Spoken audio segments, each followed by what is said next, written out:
Hello दोस्तों, कैसे हैं आप लोग। आशा करता हूँ अच्छे होंगे। आपकी दिवाली अच्छी मनी होगी इस बार। चलिए, आज दिवाली तो हम लोग ने मना लिया है। हम लोग अपना एनसीईआरटी का क्लास 9th का साइंस का चैप्टर 3 आगे की ओर बढ़ाते हैं। ओके, तो आज का टॉपिक जो हमारा है वह है परमाणु एवं अणु। क्या है? परमाणु और अणु। इससे पहले हम लोग पदार्थ के बारे में देख चुके हैं, पहले टॉपिक में, पहले चैप्टर में। दूसरे में हम पदार्थ के प्रकार के बारे में देखे थे। अब हम तीसरे में पदार्थ से ही रिलेटेड है ये परमाणु एवं अणु ही। ये परमाणु अणु जो पदार्थ जो होते हैं, इन्हीं परमाणु और अणु से मिलकर बने हुए होते हैं। इसके बारे में सर्वप्रथम किन्होंने बताया था? तो इस मामले में प्राचीन भारतीय और ग्रीक दार्शनिक हमेशा आगे रहे हैं, जिसमें हमारे भारत के दार्शनिक महर्षि कणाद, इनका नाम जुड़ा हुआ है महर्षि कणाद का। इन्होंने प्रतिपादित किया था कि यदि हम द्रव्य, याद रखिएगा ये द्रव्य, इस द्रव का मतलब होता है पदार्थ, मटेरियल। Okay, material. लेकिन एक द्रव्य ये होता है, ये हो गया आपका लिक्विड। क्या हो गया? ये लिक्विड हो जाएगा। ओके, लिक्विड हो जाएगा। तो ये भी जानना एक सही है, कभी रीजनिंग वगैरह में पूछ देगा तो आप हल कर लोगे। द्रव्य का मतलब क्या हो गया? पदार्थ हो गया। ठीक। तो कणाद महोदय ने बताया था कि यदि हम द्रव्य पदार्थ को विभाजित करते जाएं तो हमें छोटे छोटे कण प्राप्त हो जाएंगे, और अंत में एक सीमा आएगी जब प्राप्त कण को पुनः विभाजित नहीं किया जा सकेगा, अर्थात वह सूक्ष्मतम कण का अविभाज्य रहेगा। मतलब जो लास्ट में एक ऐसा सीमा आएगा, ऐसा लिमिटेशन आएगा कि लास्ट में जो कण मिलेगा वो अविभाज्य रहेगा। वही अविभाज्य सूक्ष्मतम कण जो है, मैंने यहाँ पे अविभाज्य सूक्ष्मतम कण को उन्होंने क्या बोला था? परमाणु कहा था। ओके, एक महर्षि कणाद से जुड़ा हुआ एक क्वेश्चन और पूछता है दर्शन से रिलेटेड। इन्होंने कौन सा दर्शन दिया था? ओके, तो महर्षि कणाद ने एक वैशेषिक दर्शन के संस्थापक किनको माना जाता है? तो कणाद को ही माना जाता है। तो ये इंपॉर्टेंट हो जाता है, ये भी आप याद रखिएगा। आगे हम देखेंगे कणाद के बाद एक अन्य भारतीय दार्शनिक है जिनका नाम है पकुत कात्यायन। ठीक है, इन्होंने भी इस मत को विस्तृत रूप से समझाया था, जो हमारे महर्षि कणाद महोदय ने समझाया था। इन्होंने भी उस रूप को थोड़ा विस्तृत रूप से समझाया था। इनका एक मत था अक्रियावादी सिद्धांत। अक्रियावादी, पकुत कात्यायन ने क्या दिया था? अक्रियावादी सिद्धांत दिया था। ओके, बहुत कच्चायन ने। और यह बुद्ध के समकालीन थे, यह भारत के एक टीचर बोल सकते हैं आप, फिलोसफर बोल सकते हैं, दोनों थे ये। ओके, तो ये हमारे इंडिया की ओर से हो गए, तो ये दोनों इंपॉर्टेंट हो गया। यहाँ से क्वेश्चंस मैंने बता दिए, ये क्वेश्चंस। ठीक है, 2 क्वेश्चन तो ये हो गया कणाद के बारे में, तीसरा क्वेश्चन ये बताया मैंने। ठीक है, और द्रव्य के बीच में मैंने अंतर भी बता दिया आपको। अब आगे चलते हैं। लगभग इसी समय ग्रीक दार्शनिक, जैसे हमारे इंडियन में थे दार्शनिक, उसी तरह ग्रीक दार्शनिक भी थे। ड्रेमोकिटस, क्या नाम था? ड्रेमोकिटस और ल्यूसिपस नाम इंपॉर्टेंट है तो याद रखिएगा। डेमोकिटस और ल्यूसिपस ने सुझाव दिया था कि यदि हम द्रव को विभाजित करते जाए तो एक ऐसी स्थिति आएगी जब प्राप्त कण पुनः विभाजित नहीं किया जा सकेगा, अर्थात अविभाज्य कहलाएगा ये। ठीक है, तो ऐसा इन्होंने भी बताया था। कौन, किसने बताया था? तो ग्रीक के कौन थे? ड्रेमोकिटस। ठीक है, ड्रेमोकिटस और ल्यूसिपस। ओके, और उसके बाद इन्होंने ये सब बता दिया था, भारतीय और ग्रीक दार्शनिक दोनों मिलके ये सब बता दिए थे। फिर भी इस पर कोई शोध वगैरह कुछ नहीं हो सका। कब तक? 18वीं शताब्दी के अंत तक। ठीक, वैज्ञानिकों ने तत्व एवं यौगिक के बीच भेद को समझा तथा स्वाभाविक रूप से इसके बारे में पता किया, मतलब आगे पता करने लगे थे। तो 18वीं शताब्दी के अंत में जाके ये सब बात, इस पर रिसर्च वगैरह होने लगा। तो आइए अब हम लोग चलते हैं क्वेश्चंस की ओर। तो मैंने ये समझा दिया, अब डायरेक्ट हम लोग क्वेश्चन चलते जाएंगे, देखते जाएंगे। ठीक है, तो देखिए अब, तो जब रिसर्च हुआ था तो रिसर्च में ये पता चला कि पता करने पे प्रयास किया गया कि तत्व जो होते हैं कैसे तथा क्यों संयोग करते हैं, आपस में मिलते हैं, तथा जब तत्व परस्पर सहयोग करते हैं तो क्या होता है। इस मामले में एंटोनियो एल लेवोजियर ने रासायनिक संयोजन के 2 महत्वपूर्ण नियम दिए। ठीक है, जब ये रिसर्च वगैरह 18वीं शताब्दी के अंत में हुआ तो कितने नियम दिए गए? 2 नियम दिए गए। ओके, किसके? रासायनिक संयोजन के कितने नियम दिए गए? 2। कौन दिए थे? तो एंटोनियो एल लेवोजियर। ठीक है, एंटोनियो एल लेवोजियर रासायनिक संयोजन के 2 नियम दिए। ठीक है, इनके साथ एक और महोदय थे जिनका नाम था प्राउस्ट महोदय, एल प्राउस्ट। लेवोजियर और एल प्राउस्ट महोदय ने एक रासायनिक संयोजन के 2 नियम प्रतिपादित किए थे, जिसमें पहला था आपका द्रव्यमान संरक्षण का नियम और दूसरा है आपका स्थिर अनुपात का नियम। ओके, दूसरा है स्थिर अनुपात का नियम। किसने दिया था? लेवोजियर और प्राउस्ट ने। तो ये क्वेश्चन आपका इंपॉर्टेंट हो जाता है, इस पर ध्यान दीजिएगा। ठीक है, लेवोजियर और प्राउस्ट ने। ओके, कौन सा? द्रव्यमान संरक्षण का नियम और स्थिर अनुपात का नियम। अब देखते हैं हम लोग द्रव्यमान संरक्षण का नियम क्या होता है। तो यहाँ से क्वेश्चन बनता है, इसलिए मैं बता रहा हूँ। ठीक है, जब रासायनिक परिवर्तन संपन्न होता है तब क्या द्रव्यमान में कोई परिवर्तन होता है? इस नियम से इस चीज़ का पता चलता है। तो इस नियम से जान लीजिए कि द्रव्यमान संरक्षण के नियम से जब भी रासायनिक परिवर्तन होता है तो उसमें कोई परिवर्तन नहीं होता है उसके द्रव्यमान में। ओके, उसके द्रव्यमान में कोई भी परिवर्तन नहीं होता है, ऐसा बताया गया है इस नियम के तहत। जिसके लिए यहाँ पे कुछ एक्सपेरिमेंट भी किए गए हैं, तो हमें उससे कोई मतलब नहीं। चलिए देख लेते हैं इस नियम में क्या पता चला। द्रव्यमान संरक्षण के नियम में के अनुसार किसी रासायनिक अभिक्रिया में द्रव्यमान का ना तो सृजन किया जा सकता है और ना ही विनाश किया जा सकता है। दैट मीन्स ये हुआ कि अगर मान लीजिए पानी लेते हैं और इसको गर्म करते हैं तो जो इससे भाप वगैरह निकलेगा गैस वाष्प में नहीं, ये तो आपका भौतिक परिवर्तन हो जाएगा ना, रासायनिक परिवर्तन की हम यहाँ बात कर रहे हैं, रासायनिक अभिक्रिया चल रही है ना, रासायनिक सॉरी, ये नहीं होगा एग्जाम्पल में। एग्जाम्पल में आपका ऊपर दिया हुआ है कि यहाँ पे देख लीजिए, जैसे कॉपर सल्फेट यहाँ लिया गया है और सोडियम कार्बोनेट लिया गया, और कितना ग्राम लिया गया है, ये इतना ग्राम और ये इतना ग्राम, और जब आपस में इसको मिलाया गया और जो हमें प्राप्त होता है तो वो टोटल जो होगा इसी के कितना, ये टोटल 358 426 और 112 इतना प्राप्त होगा हमें टोटल। इससे ज़्यादा तो ये दोनों का वेट जो होगा दोनों मिला के और इधर बराबर होगा, ना कम ना ज़्यादा। ओके, तो इससे ये द्रव्यमान संरक्षण के सिद्धांत से हमें पता चला। ओके, ये कौन बताए थे, तो लेवोजियर और प्रॉस्ट महोदय ने बताए थे। तो ये द्रव्यमान का ना तो सृजन होता है और ना ही विनाश होता है, ये हमें द्रव्यमान संरक्षण के नियम से पता चलता है। ओके, अब हम देखेंगे स्थिर अनुपात का नियम। स्थिर अनुपात के नियम की अगर हम बात करें तो ये लेवोजियर एवं अन्य वैज्ञानिक महोदय ने बताया था कि कोई भी यौगिक 2 या 2 से अधिक तत्वों से निर्मित होता है। ये बात तो मालूम है, 2 या 2 से अधिक तत्वों से मिलकर बना होता है। इस प्राप्त यौगिक में इन तत्वों का अनुपात स्थिर होता है। इन तत्वों का अनुपात क्या होता है, स्थिर होता है। मतलब कोई भी यौगिक बनता है अगर, तो उसमें तत्व का जो अनुपात होता है स्थिर। मान लीजिए H2O है, जल है, तो इसमें हाइड्रोजन और ऑक्सीजन का अनुपात क्या है, 2:1 है। हाइड्रोजन और ऑक्सीजन का अनुपात क्या है, 2:1 है। ठीक, यह जो 2:1 है ये हमेशा निश्चित रहेगा। और ये 2:1 आता कहाँ से है, तो ये हम लोग आगे पढ़ेंगे। यहाँ पे ये बताया गया है, यहाँ पे हमें इस रूल के हिसाब से हमें ये 2:1 नहीं, हमें द्रव्यमान बताया गया है कि किसी भी यौगिक का द्रव्यमान जो होगा, ठीक है, उसका रेशियो जो होगा हमेशा क्या होगा, सही होगा। मतलब एक ही जैसा होगा, चाहे वो हम कहीं से भी प्राप्त करें, चाहे वो हमें जल जो है हमें कहीं से प्राप्त हो, उसके द्रव्यमान का अनुपात जो होगा सदैव 1:8 होगा, 1:8 होगा, 1:8 होगा, तभी हमें जल की प्राप्ति होगी। ठीक है, तभी हमें जल की प्राप्ति होगी। तो ये इस रूल से पता चला हमें। उसी तरह आप यहाँ आगे अमोनिया का देख सकते हैं। अमोनिया का द्रव्यमान जो होगा, अमोनिया का कहीं से भी हमें अमोनिया मिले, उसका द्रव्यमान का रेशियो जो होगा 14:3 होगा, 14:3 होगा। ओके, 14:3 होगा। तो ये क्वेश्चन बन सकते हैं कि ऑक्सीजन में हाइड्रोजन और ऑक्सीजन का द्रव्यमान कितना है, द्रव्यमान का अनुपात कितना है। ओके, उसी तरह अमोनिया में नाइट्रोजन और हाइड्रोजन का रेशियो कितना है, तो 14:3 है। ओके, 14:3 है। तो ये तो क्वेश्चन यहाँ से बन जाएगा। तो ये हमेशा निश्चित रहेगा, कहीं से प्राप्त हो।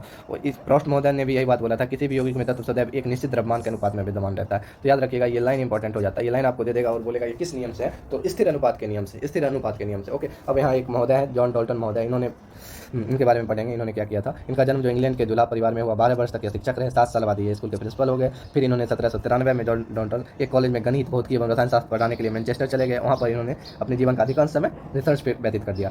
सबसे इंपॉर्टेंट यहाँ से क्वेश्चन बनेगा आपका कि 1808 में जॉन डाल्टन महोदय ने परमाणु सिद्धांत को प्रस्तुत किया, जो पदार्थों के अध्ययन के लिए महत्वपूर्ण सिद्धांत साबित हुआ। द्रव्यों को पदार्थ बोला गया।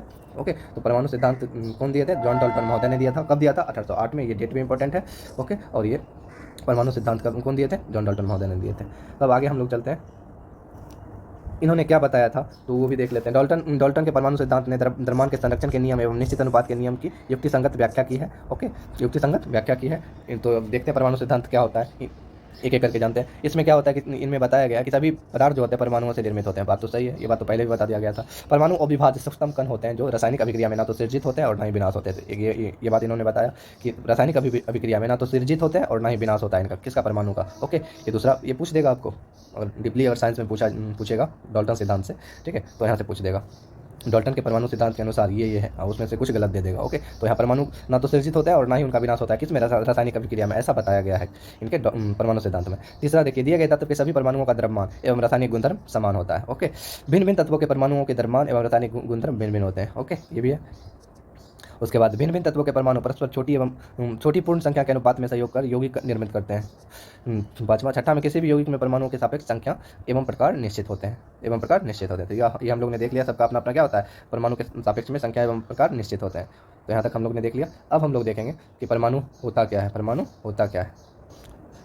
होता क्या है, उसके लिए हम लोग यहाँ पे बताया गया कि एक इमारत की दीवार देखा होगा आपने, उसमें बहुत सारे कमरे होते हैं। तो इस विशाल इमारत की रचनात्मक इकाई क्या है, तो एक बालू का कण होगा। एक बालू का कण, रेत का छोटा सा कण ही होता है ना, जो मिलके ईंट बनता है, और ईंट से मतलब जो भी हो आगे बनता है, तो एक रेत का छोटा सा कण होगा। उसी तरह ठीक है, जितने भी पदार्थ हैं उसकी रचनात्मक इकाई जो होता है परमाणु होता है। क्या होता है, रचनात्मक इकाई परमाणु होता है। परमाणु कितने बड़े होते हैं, परमाणु सूक्ष्म कण है। क्या बोले, परमाणु बहुत छोटा होता है। परमाणु का आकार अगर त्रिज्या की बात करें तो 10⁻⁻10 मीटर होता है। क्या होता है, 10⁻⁻10 मीटर होता है। यहाँ पे आप देख सकते हैं परमाणु की त्रिज्या को नैनोमीटर में मापा जाता है। तो 10⁻⁻9 मीटर बराबर होता है 1 नैनोमीटर, और 1 मीटर बराबर होता है 10⁻9 नैनोमीटर, 10⁻9 नैनोमीटर। ओके, तो यहाँ पे हम लोग 10⁻⁻, यहाँ से क्वेश्चन पूछ देगा आपको, एक नैनोमीटर बराबर 10⁻⁻9 मीटर होता है। 1 नैनोमीटर बराबर 10⁻⁻9 मीटर होता है। ओके, तो ये चीज़ आप याद रखिएगा। अब यहाँ पे देखिए हाइड्रोजन के परमाणु की त्रिज्या जो होती है वही आपकी परमाणु की त्रिज्या, अगर पूछे परमाणु की त्रिज्या कितनी होती है 10⁻⁻10, तो ये इंपॉर्टेंट हो जाता है इस हिसाब से। हाइड्रोजन के परमाणु की त्रिज्या कितनी होगी, ये क्वेश्चन में भी रेलवे रेलवे टेक्नीशियन में पूछा गया था 2018 में पूछा गया था। ओके, हाइड्रोजन परमाणु की त्रिज्या कितनी होती है, 10⁻⁻10 मीटर होता है। वही हाइड्रोजन के बाद कंटिन्यूसली तीनों एक साथ याद कर लीजिए। जल के अणु की त्रिज्या कितनी होती है, 10⁻⁹ ये हेमोग्लोबिन अणु की 10⁻8, 8, 9, 10 हीमोग्लोबिन, जल और हाइड्रोजन। ओके, ये तीनों एक साथ। उसके बाद रेत के कण की 10⁻⁴, चींटी का 10⁻2 और तरबूज का 10⁻1। तो ये ऊपर वाला ये तीनों इंपॉर्टेंट है, ठीक है। अब यहाँ पे देखिए ये दिखाया गया, परमाणु को देखने के लिए हम लोग क्या करते हैं, आवर्धित करके उसको देखते हैं, ठीक है। नंगी आंखों से हम लोग नहीं देख सकते हैं उसको, ओके। तो तकनीक की सहायता से आवर्धित करके देख सकते हैं। यहाँ पे देखिए ये आवर्धित किया हुआ एक पिक्चर बना हुआ है, ये सिलिकॉन की सतह का प्रतिबिंब है, सिलिकॉन की सतह का प्रतिबिंब है।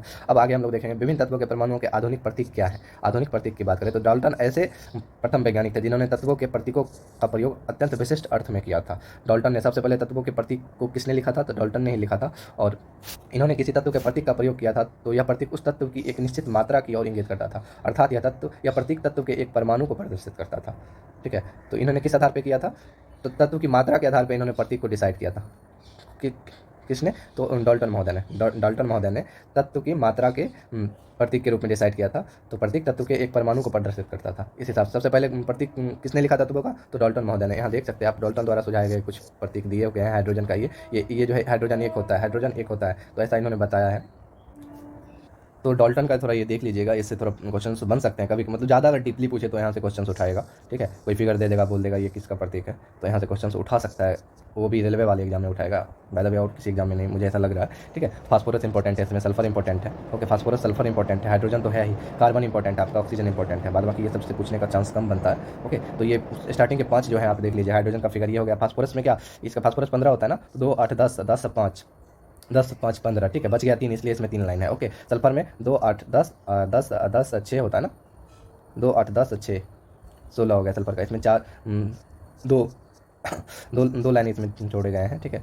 तो सल्फर का ये हो गया, तो सल्फर हो गया। तो इस तरह से आप याद कर सकते हो। सल्फर ये कार्बन पूरा घुमा दिया है, इसको वैकेंट रखा है, ऑक्सीजन को भी घुमाया बट कलर नहीं किया है, और इसके बीच में एक पॉइंट दिया है हाइड्रोजन का, ठीक है। तो ऐसे आप ये पाँच आप याद रखिएगा। इसका फिगर ऐसा इस टाइप का डाल्टन महोदय ने दिया था, जो बताता है तत्वों के एक परमाणु को प्रदर्शित करता है, तत्व के एक परमाणु को प्रदर्शित करता है कि यह जो है इस हिसाब से दिखता है। कैसा, फास्फोरस का एक कण जो है इस हिसाब से दिखता है, हाइड्रोजन का एक कण इस हिसाब से दिखता है। मैं ये ट्रिक बैठा रहा था लेकिन लगा नहीं ये ट्रिक, ठीक है। ये ट्रिक नहीं लगा इस पर। ये एक कण जो है कार्बन का एक एटम जो है इस प्रकार का दिखता है, ऑक्सीजन का इस तरह से दिखता है। तो उन्होंने ऐसा बताया था, ओके, जो उस तत्व की एक निश्चित मात्रा की ओर इंगित करता है। तो ये हो गया डाल्टन। उसके बाद दूसरा क्वेश्चन जो है, बर्जीलियस ने इस तत्वों के ऐसे प्रतीक का सुझाव दिया जो उन तत्वों के नामों के 1 या 2 अक्षरों को प्रदर्शित करता है। तो सबसे पहले तत्व को प्रतीक के रूप में किसने लिखा, तो डाल्टन महोदय ने। और नाम का पहला लेटर के द्वारा प्रतीक में किसने लिखा, तो बर्जीलियस महोदय ने लिखा। तो ये आपका 2 क्वेश्चन हो जाता है, तो इस चीज़ को ध्यान दीजिएगा। यहाँ से 2 क्वेश्चन बन जाएंगे, बर्जीलियस महोदय ने। और पहला ये नाम कैसे लिया इन्होंने, तो उसका पहला लेटर कैपिटल में रहेगा, जैसे मान लीजिए पारा, ठीक है। मरकरी जो होता है पहला लेटर कैपिटल में, बाद में कोई भी लेटर लेके उसको बना दिया जाएगा, तो जी ले लिया गया, ठीक है। उसी तरह कॉपर की अगर बात करें तो कॉपर में CU लिया गया, कॉपर में क्या लिया गया, CU लिया गया, ओके। तो पहला कैपिटल रहेगा, बाद वाला स्मॉल रहेगा, कोई बाद वाला आने वाला कोई भी लेटर ले लिया जाएगा। अब देखिए यहाँ पे बताया गया कि प्रारंभ में तत्वों के नामों की व्युत्पत्ति उन स्थानों के नाम पे की गई जिसमें कॉपर का नाम जो है स्थान के नाम पे लिया गया। जैसे साइप्रस से उत्पन्न हुआ था, इसलिए इसका नाम कॉपर पड़ा है। साइप्रस जो है उसी से निकला है कॉपर, ओके। तो कॉपर इसलिए इसमें नहीं मिल रहा है कॉपर, ठीक है, ओके। साइप्रस के नाम से लिया गया है। और कुछ तत्व का नाम जो है विशिष्ट रंगों से लिया गया है, जैसे गोल्ड का जो नाम है अंग्रेजी शब्द के उस शब्द से लिया गया है जिसका अर्थ होता है पीला, तो रंग से कौन लिया गया, गोल्ड लिया गया। स्थान से कौन लिया गया, कॉपर लिया गया, ठीक है। तो ये जान लेते हैं, अच्छा लग रहा है, ठीक है। अब ये जो आजकल जो है तत्वों के नामों की स्वीकृति कौन देता है, तो ये आपका क्वेश्चन से इंपॉर्टेंट है। तो IUPAC नाम देता है। IUPAC का फुल फॉर्म क्या है, international union of pure and applied chemistry. क्या है, इंटरनेशनल, आई से इंटरनेशनल, यू से यूनियन, पी से प्योर, ए से एंड नहीं होगा, अप्लाइड होगा, इसे अप्लाइड एंड केमिस्ट्री हो गया, तो इसी से केमिस्ट्री हो जाएगा। तो pure and applied chemistry, okay. तो international union pure and applied chemistry के द्वारा तत्वों के नामों की स्वीकृति दी जाती है, ओके। जिसमें पहला लेटर कैपिटल और दूसरा कोई भी लेटर लेकर स्मॉल लिखा जाता है। जैसे एल्युमिनियम की बात करें तो एल्युमिनियम को का ए और छोटा बाद में एल लिया गया, कोबाल्ट में C और छोटा CO लिया गया, ठीक है। तो इस तरह से हो गया। अब यहाँ पे कुछ तत्व के नाम दिए गए हैं, ठीक है, जिसके प्रतीक दिए गए हैं। तो यहाँ से ये सब क्वेश्चन नहीं पूछता है, ठीक है। एक टंगस्टन का याद रखिएगा, टंगस्टन को W से डिनोट करते हैं, ओके। अब हम लोग देखेंगे परमाणु द्रव्यमान। तो डाल्टन के परमाणु सिद्धांत की सबसे विशिष्ट संकल्पना जो थी परमाणु द्रव्यमान की थी। क्या थी? परमाणु द्रव्यमान की थी। अब परमाणु द्रव्यमान की अगर बात करें तो उदाहरण यहाँ कार्बन मोनोऑक्साइड का उदाहरण लिया गया है, जो कार्बन एवं ऑक्सीजन द्वारा निर्मित होता है। और यह प्रायोगिक तौर पर यह एक निरीक्षित किया जाता है कि 3 ग्राम कार्बन और 4 ग्राम ऑक्सीजन के संयोजन से कार्बन मोनोऑक्साइड बनते हैं। अब ये कैसा ऐसा क्यों बोला गया? क्योंकि कार्बन जो है, एक सेकंड, कार्बन का अगर हम द्रव्यमान निकालें तो कार्बन का 6 दूना 12 होता है, ऑक्सीजन का 16 होता है, 8 दूना 16 होता है। ठीक है, तो इसका रेशियो कितना? 3 और 4, इसलिए यहाँ बोला गया है। तो कार्बन का 3 ग्राम और ऑक्सीजन का 4 ग्राम लेने पे हमें क्या मिलता है?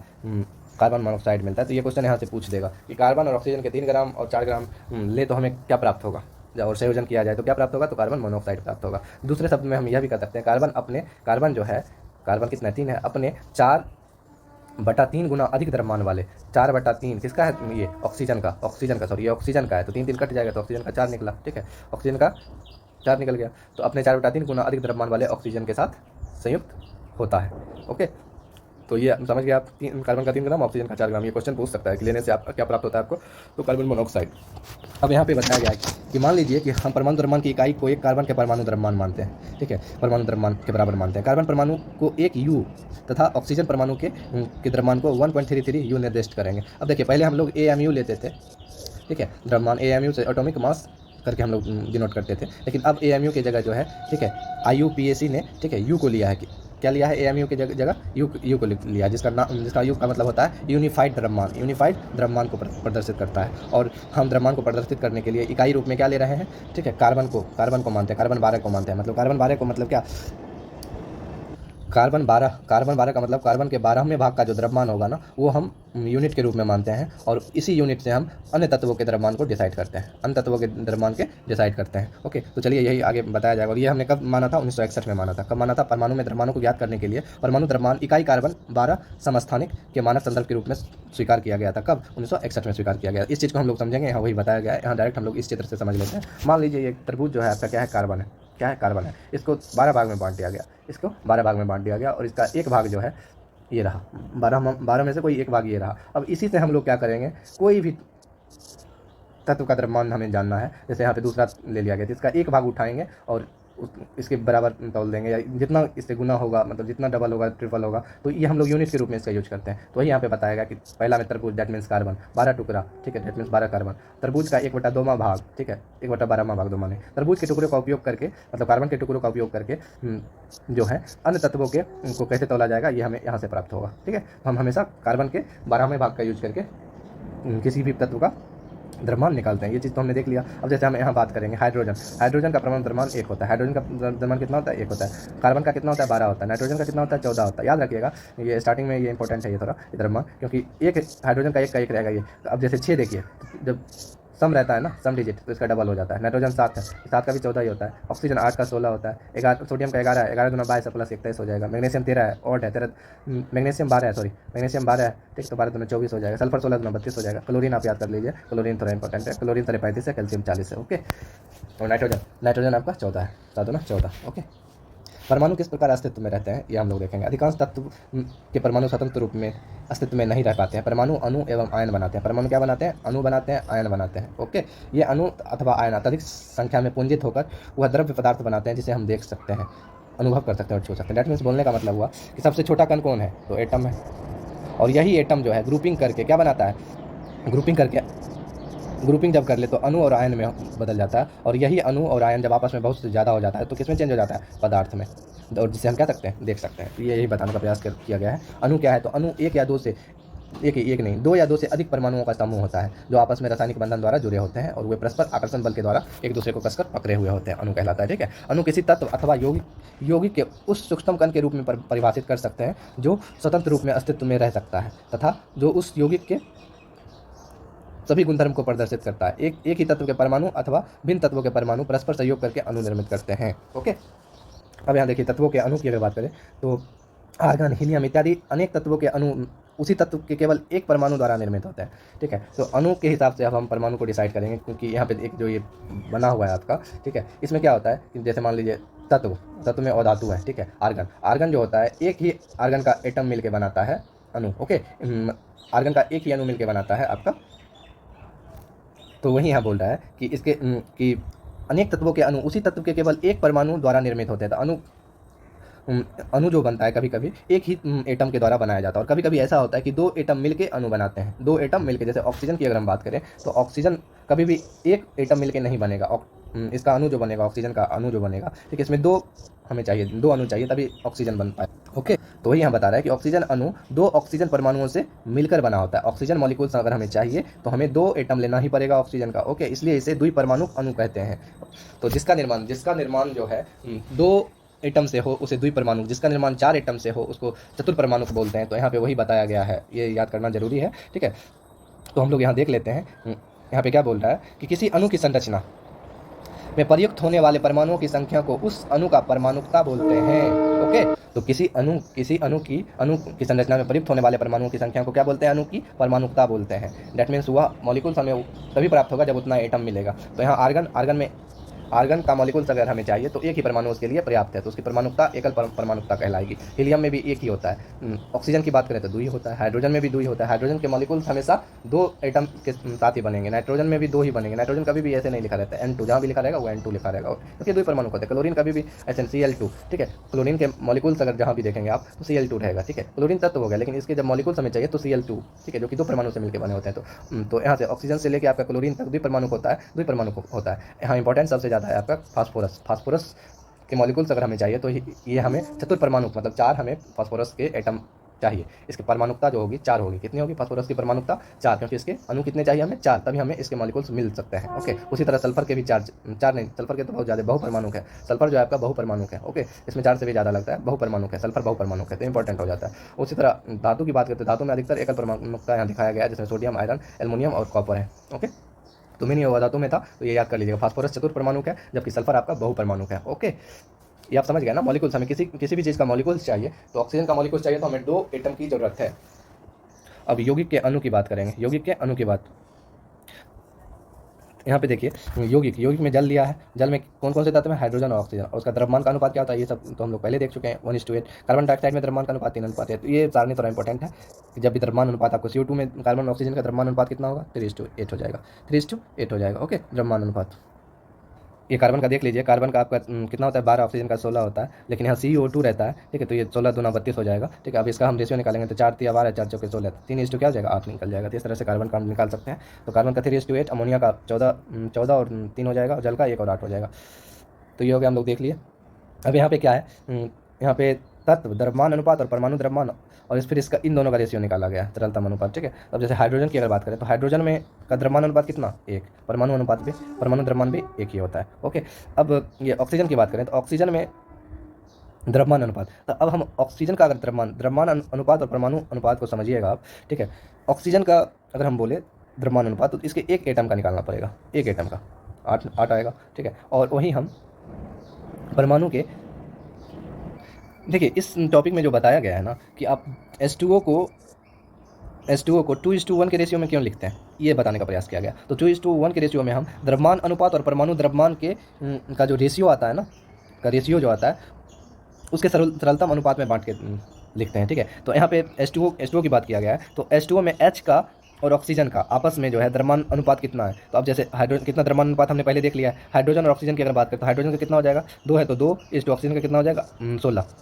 16 हो जाएगा, ऑक्सीजन का 16। तो इसका रेशियो निकालेंगे कितना आएगा? 1:8। तो वही द्रव्यमान अनुपात लिखा हुआ है 1:8, ठीक है, हाइड्रोजन और ऑक्सीजन का, जल का, ठीक है। यहाँ जल की बात हो रहा है, जल अणु की, ठीक है, मैं तत्व ले लिया था, यहाँ जल की बात कर रहा है। ओके, द्रव्यमान अनुपात हो गया। उसके बाद परमाणु द्रव्यमान की अगर हम बात करें तो हाइड्रोजन का परमाणु द्रव्यमान कितना होता है? 1। हाइड्रोजन का परमाणु द्रव्यमान 1, और ऑक्सीजन का कितना होता है? तो 16। अब इन दोनों का रेशियो, एक का रेशियो 1 और इन दोनों का रेशियो जो है 1/2। अब आपस में जब इसको हम रेशियो में लाएंगे, सरलता अनुपात करेंगे, इन दोनों का रेशियो, ठीक है, हाइड्रोजन का कितना आया? तो 1, और ऑक्सीजन का कितना है? 1/2। जब करेंगे तो ये किस फॉर्म में निकलेगा? 2:1 के फॉर्म में, इसलिए हम लोग 2:1 लिखते हैं। तो ये यहाँ पे बताने का प्रयास किया गया। किसी भी तत्व का अगर हमें लिखना है कि कैसे संयोजन कराए और संयोजन के बाद कैसे लिखे, तो यहाँ पे आप इस तरह से द्रव्यमान अनुपात परमाणु द्रव्यमान निकाल के कर सकते हो, ठीक है। अब चलते हैं आयन क्या है। धातु और अधातु युक्त यौगिक आवेशित कणों से बने होते हैं। इन आवेशित कणों को क्या बोलते हैं? आयन कहते हैं, ठीक है। अगर कोई दे रहा है इलेक्ट्रॉन तो वो हो जाएगा धन आयन, ठीक है, और जो ग्रहण कर रहा है वो हो जाएगा ऋण आयन। ओके, तो यही हो गया। उदाहरण के लिए सोडियम क्लोराइड, इसमें धनात्मक सोडियम आयन है और ऋणात्मक क्लोरीन आयन। ये हमेशा याद रखिएगा, जब भी अगर यौगिक लिखा जाता है इस टाइप का तो सबसे पहले धन आयन लिखा जाता है, उसके बाद ऋण आयन लिखा जाता है। ओके, रासायनिक सूत्र का लिखना यहाँ पे बात किया गया है, जो हमने अभी यहाँ बताने का प्रयास किया है वही। किसी तत्व का संयोजन शक्ति उस तत्व की संयोजकता कहलाती है। जब भी हम रासायनिक सूत्र लिखते हैं, ठीक है, उसमें संयोजकता का, बैलेंसिंग संयोजकता का बहुत ही अहम योगदान होता है। संयोजकता के आधार पर ही हम लोग लिखते हैं, ठीक। यहाँ कुछ सामान्य सरल और बहुपरमाणु आयन दिए गए हैं। ओके,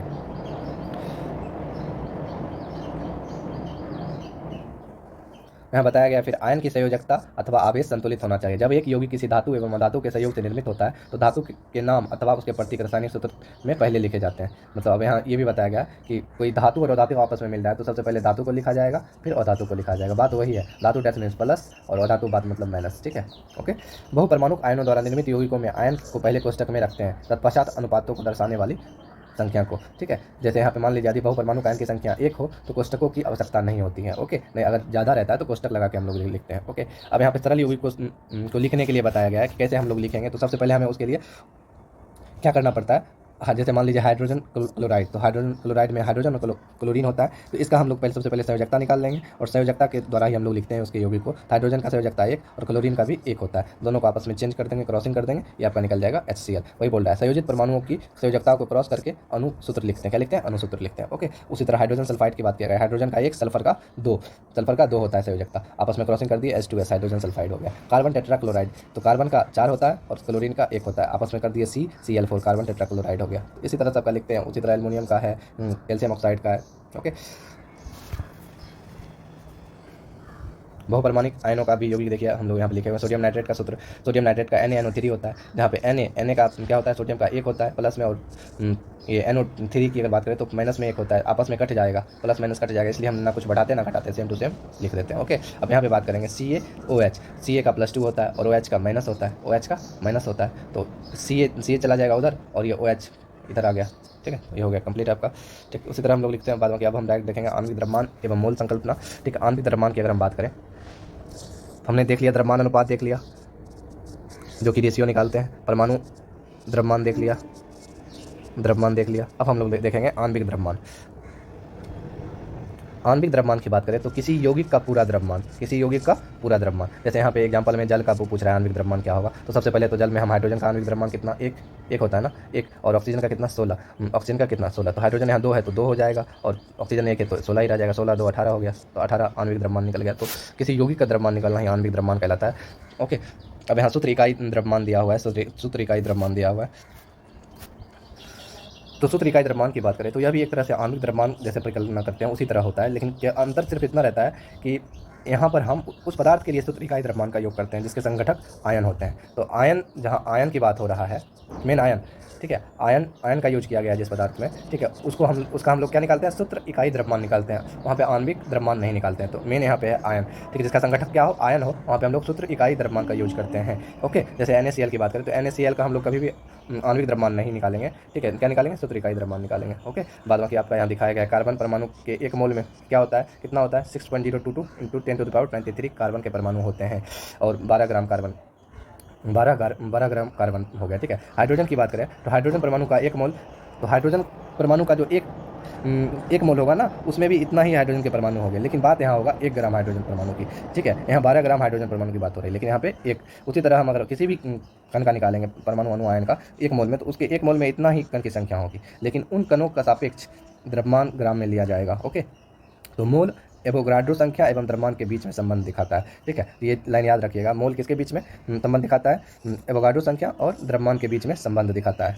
ओके, ये चीज़ ध्यान दीजिएगा। आगे देखिए मोल संकल्पना की बात की गई है। तो मोल संकल्पना की अगर बात करें तो हमने अभी थोड़ा देर पहले ही बताया कि मोल जो होता है इसका जो है एवोगाड्रो संख्या और द्रव्यमान के बीच संबंध होता है, ठीक है। तो सबसे पहले हम देखेंगे एवोगाड्रो के बीच में इसका क्या संबंध होता है। तो एक मोल में मात्राओं की वह संख्या है जो ग्राम में उसके परमाणु अथवा आणविक द्रव्यमान के बराबर होती है। ओके, किसी पदार्थ के 1 मोल में कण की संख्या निश्चित होती है, कोई भी पदार्थ है, ठीक है, उसके 1 मोल में कणों की संख्या जो होगा कितना होगा, जो 1 मोल का मान होता है 6 × 0.22 × 10⁻23 होता है, ठीक है। और यह इसी को हम लोग क्या बोलते हैं, एवोगाड्रो बोलते हैं, जो कि किनके सम्मान में रखा गया है, इसलिए कि एक वैज्ञानिक थे एमिडियो एवोगाड्रो, उन्हीं के सम्मान में यह रखा गया था। ओके, तो ये हो गया संख्या पे आधारित, जो कि एक मोल के बराबर होता है। 1 मोल में मात्राओं की वह संख्या है जो ग्राम एवं उसके परमाणु अथवा आणविक द्रव्यमान के बराबर होती है। उसी तरह हम द्रव्यमान की अगर बात करें तो किसी पदार्थ के 1 मोल का द्रव्यमान उसके सापेक्ष परमाणु एवं अणु के ग्राम के बराबर होता है। किसी तत्व के परमाणु द्रव्यमान उस तत्व के द्रव्यमान को परमाणु द्रव्यमान इकाई U में प्रदान करता है। इन दोनों चीज़ को अगर आपको समझना है तो हम लोग एक एग्जाम्पल लेते हैं, हाइड्रोजन का लिया गया है, ठीक है। इसके परमाणु का द्रव्यमान 1 U होता है। क्या होता है? 1 U। अतः हाइड्रोजन का ग्राम परमाणु द्रव्यमान 1 ग्राम होगा। क्या होगा? 1 ग्राम होगा। तो ये आपका इस पर आधारित है, ये लाइन, ठीक है। ये लाइन इस पर आधारित है कि मान लीजिए हाइड्रोजन का परमाणु द्रव्यमान कितना होता है? 1 U। तो उसमें हाइड्रोजन का ग्राम परमाणु द्रव्यमान कितना होगा, जिसको हम लोग मोलर द्रव्यमान भी बोलते हैं, मोलर द्रव्यमान भी बोलते हैं, ये कितना होगा? 1 ग्राम ही होगा। ओके, लेकिन वही हम बात करें, 1 U हाइड्रोजन में केवल एक हाइड्रोजन परमाणु होता है। ओके, एक हाइड्रोजन परमाणु होता है तथा 1 ग्राम हाइड्रोजन में उसके 1 मोल परमाणु होते हैं, ठीक है। तथा 1 ग्राम हाइड्रोजन में उसके 1 मोल परमाणु होते हैं, अर्थात उसमें इतना हाइड्रोजन के परमाणु होंगे। 1 मोल में कितना हाइड्रोजन होता है? इतना। तो 1 ग्राम में कितना? इतना हो जाएगा। तो वही बताने का प्रयास किया गया जो आपका पहले वाला संख्या वाला में चला जाएगा, एवोगाड्रो संख्या पे चला जाएगा, ठीक। तो इस हिसाब से वो दोनों हम लोग देख लिए हैं। अब संख्या और द्रव्यमान के आधार पे कैसे निकालेंगे, तो यहाँ 2 फार्मूला दिया गया है। एक तो ये आपका मोलों की संख्या के आधार पे है, कैसे निकालिएगा। मोल की संख्या अगर हमें प्राप्त करना है तो दिया गया द्रव्यमान, जैसे यहाँ पे दिया गया द्रव्यमान, पहला क्वेश्चन है 52 ग्राम हीलियम में, हीलियम द्रव्यमान से मोल प्राप्त कीजिए। तो जब हमें यहाँ दिया गया है 52 ग्राम में, तो मोल की संख्या अगर हमें निकालना है तो ऐसे में दिया गया द्रव्यमान बटा मोलर द्रव्यमान होता है। तो दिया गया द्रव्यमान कितना है? 52 है। और मोलर द्रव्यमान किसका? हीलियम का है ना। तो हीलियम का 2 होता है, 2 का कितना हो जाएगा? मोलर द्रव्यमान 4, तो 4 दबा दे 53 निकल जाएगा। तो ये फॉर्मूला याद कर लीजिएगा, मोलों की संख्या बराबर होता है दिया गया द्रव्यमान बटा मोलर द्रव्यमान। ओके, वहीं हम दूसरा बात करें संख्या वाला, तो इसमें होता है मोलों की संख्या बराबर होता है आपका, मोलों की संख्या बराबर होता है दिए गए कणों की संख्या बटा एवोगाड्रो संख्या, दिए गए कणों की संख्या बटा एवोगाड्रो संख्या। तो अब यहाँ देखिए 2 नंबर में आपका इतना हीलियम परमाणु की संख्या कणों की संख्या से मोल को प्राप्त कीजिए। तो मोल बराबर हो जाएगा आपका दिया गया जो हीलियम परमाणु है, दिया गया ये था, और बटा एवोगाड्रो संख्या, इससे आपका निकल जाएगा मोलर संख्या। दैट मीन्स कहने का मतलब यही हुआ कि जब द्रव्यमान वाला देके पूछे तो दिया गया द्रव्यमान बटा मोलर द्रव्यमान, उसका जो द्रव्यमान होता है वो निकाल लीजिए। और जब संख्या वाला पूछे एवोगाड्रो वाला, तो जितना कण दिया गया है, एवोगाड्रो कणों की संख्या जितनी दिया गया उसको एवोगाड्रो संख्या से भाग दे दीजिए, तो निकल जाएगा नंबर ऑफ मोल्स निकल जाएगा। तो इस तरह से हम इसको निकाल सकते हैं। वही यहाँ पे आगे बहुत सारा न्यूमेरिकल्स दिया गया है, तो इसको जानने कोई मतलब नहीं होगा। अब हम लोग चलते हैं अपने ऑब्जेक्टिव की तरफ, JSTIS वाले की ओर। ओके, तो आइए लेके चलते हैं हम आपको, थोड़ा वीडियो लंबा हो जाता है। तो ये तीसरा चैप्टर आपका है परमाणु एवं अणु। ओके, तो चलिए पहला क्वेश्चन है आपका, द्रव्यमान संरक्षण तथा स्थिर अनुपात के नियम के संदर्भ में निम्नलिखित कथनों पर विचार कीजिए। तो 1 नंबर, एंटोनियो एल लेवोजियर तथा जोसेफ एल फ्राउस्ट का संबंध रासायनिक संयोजन के इन नियम से है। तो बात तो सही है ये। द्रव्यमान संरक्षण के नियम में ना तो के अनुसार किसी रासायनिक अभिक्रिया में द्रव्यमान का ना तो सृजन होता है और ना ही विनाश होता है, ये भी सही है। स्थिर अनुपात के नियम में के अनुसार किसी भी यौगिक में तत्व के सदैव एक निश्चित द्रव्यमान के अनुपात में विद्यमान होते हैं, ये भी बात सही है। तो तीनों आपका यहाँ पे क्या है? सही है, ठीक। तो ऑप्शन 4 चला जाएगा। हमने तो पढ़ चुके हैं, तो पढ़ने की कोई जरूरत नहीं है। किसे परमाणु सिद्धांत के प्रस्तुतकर्ता के रूप में जानते हैं हम लोग? तो यहाँ पे परमाणु सिद्धांत का पूछ रहा है, तो जॉन डाल्टन हो जाएगा। जॉन डाल्टन कब? 1808 में दिया था इन्होंने। ओके, अब आगे देखें, निम्नलिखित तत्वों पर विचार कीजिए। IUPAC, जिसका full form international union of pure and applied chemistry होता है, ये पूछ सकता है, ठीक है। उन्हें वर्तमान में रासायनिक तत्वों के नाम की स्वीकृति प्रदान करता है, बात सही है। कार्बन के समस्थानिक C12 के एक परमाणु द्रव्यमान के 12वें भाग को मानक परमाणु द्रव्यमान की इकाई माना गया, ये बात भी सही है। इसी से हम लोग सब कुछ मापते हैं। तीसरा अगर बात करें, एवोगाड्रो संख्या अथवा एवोगाड्रो स्थिरांक का मान इतना होता है, 33 नहीं 23 होता है, ये गलत है। तो 1-2 हो जाएगा आंसर आपका, सिर्फ 1-2 सही है। ओके, आगे हम लोग देखेंगे, ये आगे वही बताया गया है, ठीक है। IUPAC कैपिटल ये सब वगैरह बताया गया है। दूसरा, ये कब स्वीकार किया गया था? कार्बन 12 से हम लोग मापेंगे, उसके 12वें भाग से, तो 1961 में, ठीक है। उसके बाद खत्म हो गया आपका, बस इतना ही था। ओके, इतना ही था। और एवोगाड्रो स्थिरांक जो ये लिया गया था मोल, ये कब लिया गया था? 1967 में लिया गया था। तो अगला चैप्टर आपका परमाणु की संरचना, तो हम लोग इसमें मिलते हैं, ठीक है। तब तक के लिए जाने की आज्ञा चाहता हूँ। और एक बात और, थोड़ा चैनल को सब्सक्राइब वगैरह कर दिया कीजिए, क्योंकि थोड़ा सब्सक्राइब होता है तो बनाने में मज़ा आता है वीडियो, क्योंकि मेरा सब्सक्राइब बहुत कम है, ठीक है। 139 हुआ था, पता नहीं कोई एक अनसब्सक्राइब कर दिए फिर बाद में, ठीक है। वो तो बढ़ता घटता रहेगा, तो उससे कोई प्रॉब्लम नहीं है। बाद बाकी अगर चैप्टर में कोई प्रॉब्लम हो तो आप हमसे बात कर सकते हैं, आप हमसे जुड़ सकते हैं, एक तो टेलीग्राम लिंक के द्वारा, और दूसरा आप मुझे पर्सनल मैसेज भी कर सकते हैं। 83 40 75 94 53, ये मेरा व्हाट्सएप नंबर है, RR एग्जाम वॉरियर्स का, RR एग्जाम वॉरियर्स का, ठीक है। आप हमें यहाँ से कॉन्टैक्ट कर सकते हैं, और किसी भी तरह का इस चैप्टर से हेल्प चाहिए तो हम अवेलेबल रहेंगे, आपके लिए तत्पर रहेंगे। साथ ही आप मेरे टेलीग्राम चैनल को जरूर ज्वाइन कीजिए, क्योंकि वहाँ पे हर एक प्रकार का जो है सेट वगैरह, चाहे वो किसी भी एग्जाम से, BPSC से, रेलवे से, मैं डालते रहता हूँ सेट प्रैक्टिस के लिए। और बहुत सारे बुक का PDF भी हम, करंट अफेयर्स वगैरह ये सब डालते रहते हैं। तो आप हमारे RR एग्जाम वॉरियर्स करके व्हाट्सएप पे चैनल है, व्हाट्सएप कहते हैं, टेलीग्राम पे चैनल है, वैसे व्हाट्सएप पे भी चैनल है, बट वहाँ पे मैं नहीं रहता हूँ ज़्यादा, ये मैं टेलीग्राम पे ज़्यादा अपडेट देता हूँ, ठीक है। तो आप वहाँ जुड़ सकते हैं आप हमसे, ठीक है। अगर जुड़ना हो तो आप मुझे पर्सनली मैसेज भी कर सकते हो, ठीक है। 83 40 75 94 53, ओके। चलिए, तब तक के लिए इतना ही, मिलते हैं अगले वीडियो में। जय हिंद, जय भारत।